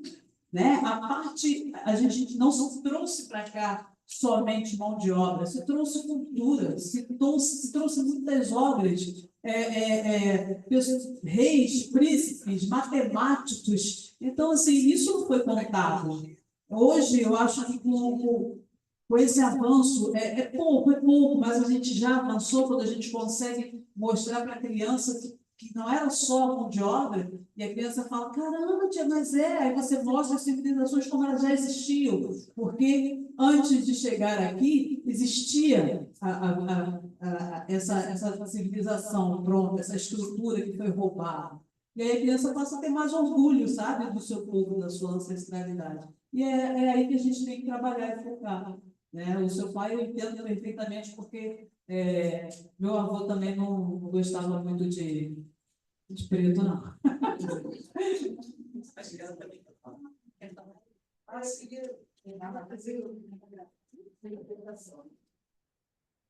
Então, vai lá para frente, na telinha. Então, eu sou professora da língua portuguesa, sou professora de educação de jovens e adultos, sou aposentada em duas outras instituições de ensino. E você está de costa para cá, vira para a direita assim. Sim, falta de hábito. E aí eu estava participando de um seminário de luso-brasileira, educação luso-brasileira, e essa questão do racismo surgiu, então se falou nessa questão da educação, da EJA, quem são as pessoas da EJA, os personagens da EJA, né, e tal. E alguém falou que o MEC está proporcionando um curso de educação étnico-racial. E aí eu fiquei interessada pelo seguinte: eu, como professora da língua portuguesa e mestra em filosofia, eu não estudei educação étnico-racial. Eu, ensinando língua portuguesa, ensinando a ler, ensinando a escrever, claro e evidente que eu trabalhei textos, mas eu não sou uma pessoa competente, eu não me sinto autocompetente para trabalhar essa questão em sala de aula. Então, é preciso, né, e nós estamos aqui no sindicato de professores, é preciso, né, que essas instituições se mobilizem para ter formações continuadas, para que os professores tenham condições de trabalhar essas questões em sala de aula de maneira clara, de maneira precisa, porque eu trabalho o respeito. Quando surge qualquer questão de homossexualismo, de preconceito, eu logo trabalho o respeito, coloco a palavra respeito no quadro, mas eu não sou uma pessoa, eu não me sinto autossuficiente para falar dessa questão, como, por exemplo, a Flávia falou, como a Gleicimar falou.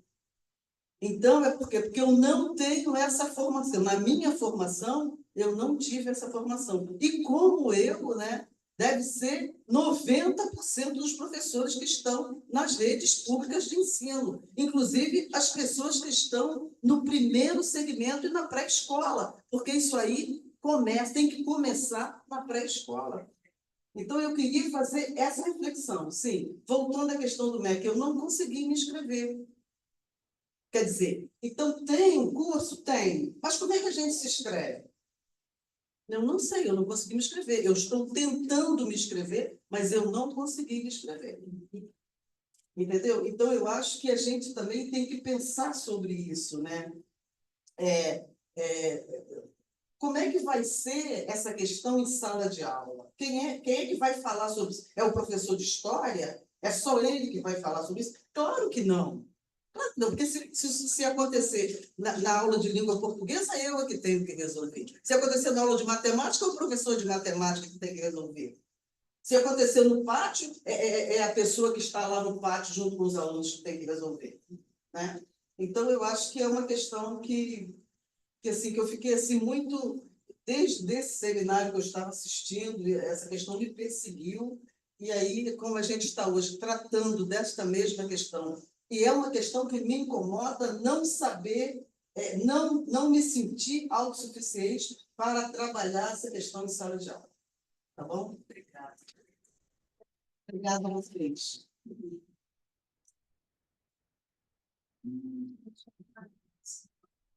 Uma autora que trabalha bem essa questão de que você não se aceita, né, como assim, você quer negar essa imagem, que é uma imagem rejeitada. É a Neuza Souza Santos, né, Tornar-se Negro, esse livro Tornar-se Negro, ela retrata bem essa questão, né, de como que você, o pai da Marta, por exemplo, quando fala que não gosta, ela é negra, não fala que não gosta, é negar esse lugar, porque é um lugar de dor, é um lugar de rejeição, é um lugar de não aceitação, entendeu? Então, é isso. Só contribuição. Está ótimo. Toda contribuição é bem-vinda. Temos algum... eu estou vendo o chat aqui, para a gente ver se tem alguém inscrito. Caso não tenha, a gente já vai encaminhando aqui. Posso fazer uma colocação última, rápida? Prometo. É a Mônica falando. Pode ser, Mônica.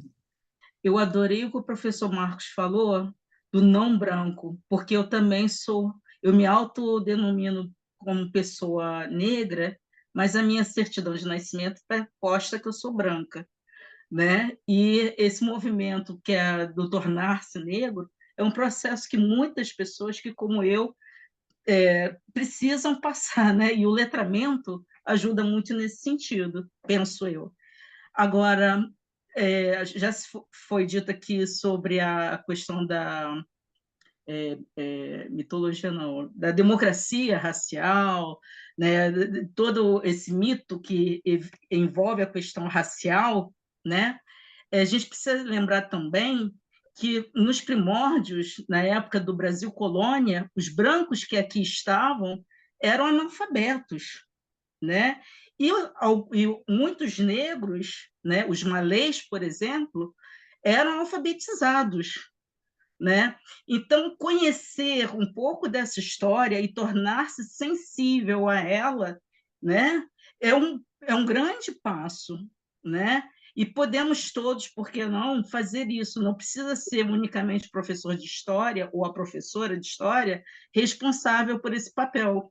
E quem se interessar por essa questão, mais um pouquinho, eu tive duas experiências, que eu não vou falar sobre elas, senão vou tomar muito tempo, né? Que eu comecei a me entender como negra, né? Porque a pessoa diz a psicologia que a gente se conhece a partir do outro, né?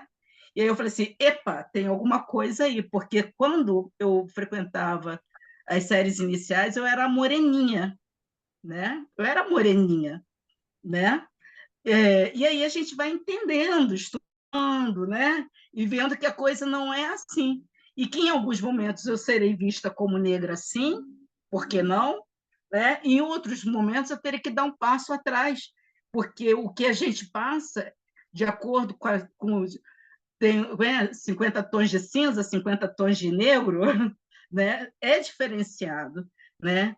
E começar a contar a nossa história, né? Então, assim, essa experiência que a gente está tendo aqui, de refletir sobre isso, é de fundamental importância. E quem puder se interessar mais ainda sobre a questão da identidade e tiver a oportunidade de conhecer as fichas de escolares das crianças, elas, quando tem lá cor, elas não dizem, a família não diz a cor da criança. Você vê a foto, né? É negro, retinto, e não tem a declaração de sua cor.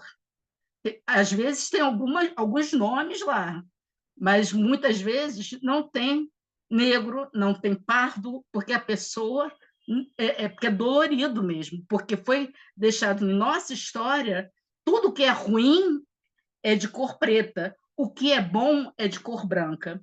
Né? Então, a gente tem que pôr abaixo esse mito e procurar aliados, sim, porque a questão racial não é uma questão do negro, é uma questão em nossa sociedade, porque ela é estrutural, como disse a Flávia, penso eu. Desculpa, gente, não vou falar mais nada.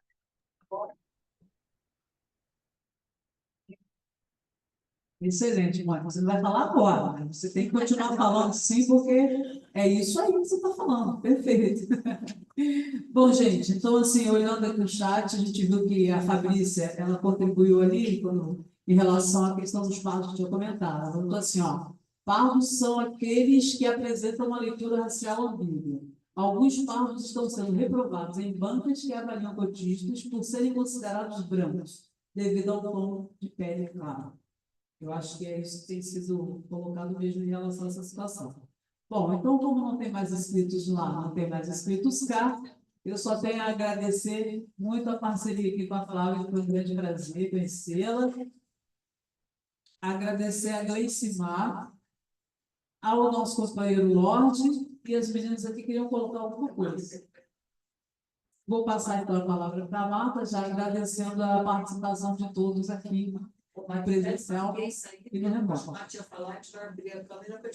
Ah, sim, gente, é isso. Olha, aguenta mais um pouquinho. Assim que terminar a fala da Marta, a gente vai abrir as câmeras, vai tirar uma foto para deixar registrado esse dia maravilhoso aqui de debate. Ok? Marta.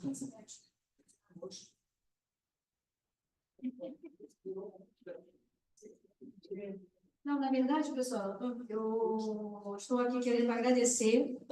Hoje nós estamos fechando aqui uma etapa, como disse a Márcia, esse curso não vai acabar, esse curso de extensão não vai acabar, né? Mas eu me sinto muito vitoriosa, muito feliz. Foram 6 meses aí de uma aprendizagem grande, contando com pessoas maravilhosas, como a gente escutou aqui hoje, né? e pelo chat ali, pela tela com a Mônica. Né? Eu acho que... Eu hoje estava preocupada, porque nós estamos numa greve da rede municipal, lutando contra a política do Eduardo Paes com a educação, né? E, assim, a gente está se dividindo, porque o curso hoje vai ficar prejudicado, né? Mas a gente fez aquilo e a galera veio junto, então, assim, é muito bom ver que esse curso está alcançando o seu objetivo. E é isso que eu estava falando aqui, né? Eu também sofro muito preconceito com essa pele, né? E eu acho que a gente tem que falar muito sobre isso. Nós temos uma lei que a gente não consegue efetivar, e acho que tem que buscar fazer isso. Esse tema, nós pensamos nele justamente por estar no mês, né, da consciência negra, e então foi tudo assim, encaixe perfeito. Claro, tem um problema ali ou outro, normal, mas eu acho que a gente cumpriu aí uma importante tarefa. Agradeço muito a presença de cada um de vocês, da Márcia, da Bia, de todo mundo, porque a gente sabe como as pessoas respeitam a UERJ ter vindo com esse curso de extensão FOSEP foi muito bom, e no mais é a gente bola para frente e continuar. E tem mais uma coisa, ano que vem a gente já está pensando em fazer uma oficina com aqueles profissionais que... O nome desse curso é Curso da Pesquisa Militante, veja bem, né? Então, a gente fazer uma oficina para que a galera que tem vontade de continuar estudando, de fazer especialização, mestrado, não é dar receita de bolo, mas falar sobre isso. A Márcia já se colocou. Isso, exatamente. E você que está lá na escola pode, sim, fazer uma especialização, mestrado, doutorado. Então, 2025, a gente já vai ter esse norte aí. É isso. Obrigada a todas e todas.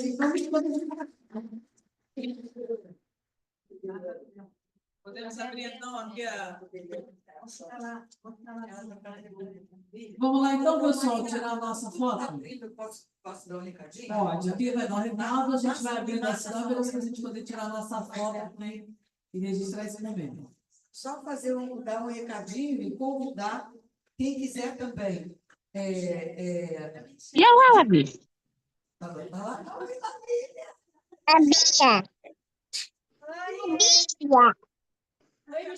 Ô, bebê. Quem quiser também discutir conosco e conhecer o PPJAT, também estão convidados. Né? Lá a gente faz os debates, pesquisa militante, né? E aí, em fevereiro, a gente estuda junto, debate junto. Vamos ver se em fevereiro a gente consegue montar a oficina. Como o Marta falou, não é para dar receita de bolo, mas para estar levantando temas possíveis de pesquisa no chão da escola para as pessoas que querem estar estudando. Então, essa é a nossa tarefa militante, né? Produção de conhecimento da nossa realidade, refletir sobre a nossa realidade e procurar saídas coletivas, né? E para nós, como sindicato, investir na formação militante nossa também, né? Então, olha, ainda tem muita gente com a câmera fechada, hein, gente? Cadê a Renata Rosa? Eu acho bom Renata abrir, não, porque Renata... O Brio, Alessandro, Marisete, Renata. Renata abrir é perigoso. Lavínia. Olha lá, mandando beijo, manda. Aproveitar aqui também, ensinando aqui, né? Depois ela fala com você, tá bom? A gente está fechando um ciclo, né, do nosso curso, mas a gente vai continuar, nós vamos continuar no que vem, assim, é um curso permanente, formação permanente. Então, aliás, a formação, o pessoal fala aprendizado ao longo da vida, né, que é um termo que foi apropriado aí pelos organismos internacionais. Na verdade, a nossa formação, né, pegando aí o nosso camarada Grande, né, é aquilo que ainda a gente pode ser. Então, a formação é isso, o que ainda nós podemos ser. Por isso que nós estamos aqui no processo de formação do coletivo, né? Então, assim, nossos agradecimentos também, e ano que vem estaremos de volta. Aliás, esse ano ainda não terminou, né? A gente terminou o curso. Mas é isso que a gente vai também, muito consultando também os colegas, né, das escolas, companheiros, também para pensar os temas, né, que vão conformando, né, que vão nos ajudando também a construir o próprio projeto, né, o próprio curso, né, porque a gente está no percurso, né, então é um curso com percurso que a gente espera, né, que seja um percurso que está sendo, né, bastante participativo, né, e, claro, com esse diálogo, né, com os colegas e especialmente com o Sérgio. A gente também, eu estava pensando em retomar esse tema, né, talvez, ainda eu acho que vale a pena a gente estar discutindo, especialmente também porque eu vejo que, quando a Bia trouxe essa dimensão, não é a dimensão, não era que trouxe, né? É a questão da unidade na diversidade, né? É a questão da classe, né? De uma certa maneira, o CEP, né? Por questões de ser, né, não um movimento, né, uma entidade representativa de um longo movimento de lutas dos professores, então a questão de classe ela é fundamental, né? A gente está falando de uma categoria profissional, uma categoria de trabalhadores da educação, não apenas docentes, mas que organizaram um sindicato com tanta temática, né? Mais do que nunca, ser próprio do sindicato, né? Trazer esse debate, né? Nessa interface, né? Nessa grande coalizão, como Lélia Gonzalez fala, né? De classe, gênero e raça. Né? E lembrando aqui, professor Marcos Lopes, obrigado também, professor, lembrando que a gente talvez não tenha falado e usado a palavra, né? A nossa cultura colonial, né? Ela inventa o racismo, né? Quando expropria o trabalho, justificando que homens, mulheres, pretas, indígenas, né, não têm alma. Então, acho que a gente não pode se distanciar dessa matriz capitalista, produtora, né, do racismo. Né? Aí sim a gente poderia dizer no sentido da nossa, né, quer dizer, o capitalismo colonial, né, processos de colonização, de expropriação e de acumulação através de corpos considerados, né, corpos sem nome. Então, eu acho que poderia voltarmos a esse tema, né, no momento, né, e dando aí continuidade a esse trabalho. Gente, então, assim, não sei se a gente está em vésperas natalinas, né, embora não estejamos tem gente que comemora, veja que não, mas já estamos aqui fazendo o ciclo de comemorações também, da confraternização. Então, um grande abraço a todos. O Bia também vai falar. Eu só eu informo que os 4 encontros nossos vão estar, provavelmente a partir de semana que vem, na página do CEP. Tá? Os arquivos estão gravados pelo Zoom. O nosso... Obrigada, Rafael. Rafael aparece aqui, Rafael. Aparece aqui na frente, o pessoal lá. Não, sim, não aparece aqui na frente aqui para ficar registrado. Rafael. O nosso TI aqui, que tem acompanhado a gente, todos esses encontros foram gravados, vai baixar lá os arquivos para entrarem no YouTube, vão estar os 4 encontros. Já tem gente pedindo para assistir os outros encontros, e a gente tem que colocar na página do sindicato. Então, provavelmente, a partir da semana que vem, já deve estar no nicho lá da página do sindicato os nossos encontros, tá? Isso. Então, vamos dar um abraço aí a todos. Ana Valéria, sorrisão aí, Renata, Júlio. Ó, deu um pouco sumindo, hein? Vamos lá. Renata abriu? Aí, Renata, sorrisão. Agora é hora do sorriso. Bora, gente. Tá certo. A gente só não pode... Aqui. Deu para todo mundo? Tá aparecendo o pessoal lá da tela? Tem que aparecer todo mundo.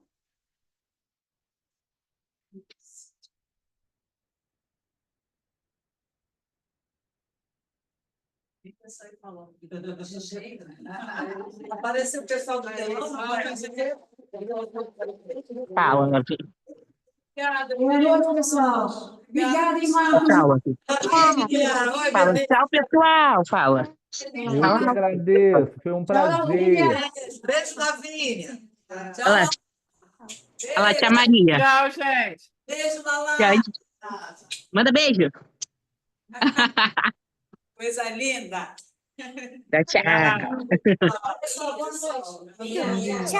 Tchau, boa noite.